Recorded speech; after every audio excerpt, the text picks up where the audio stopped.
প্রতিমা ভৌমিক বলেছেন এই মোবাইল অচল, ছুঁড়ে ফেলে দিন। সরকারি টাকা সে নাকি ভূতে লুটে নিচ্ছে।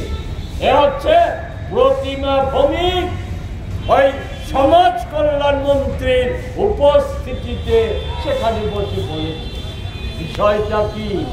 বিষয়টা হচ্ছে আজকে দেশের শ্রমিক শ্রেণী যেমন আমাদের রাজ্যেরও শ্রমজীবী মানুষ তাদের দুরবস্থার কথা আজকে বুঝতে পারছে।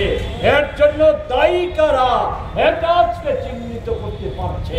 ফলে এরা যাতে বিজেপি বিরোধী শিবির, সেই শিবিরে যাতে এরা অংশগ্রহণ করতে না পারে তাদেরকে আটকানোর জন্য নানা প্রচেষ্টা নেওয়া হচ্ছে। সেই প্রচেষ্টারই অংশ।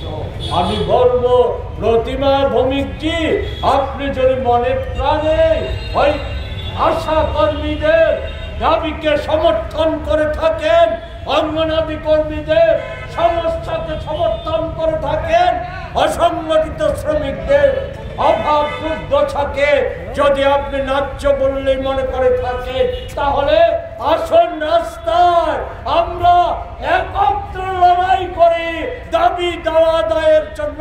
কে কোন রং, কে কোন পতাকা ভুলে যান।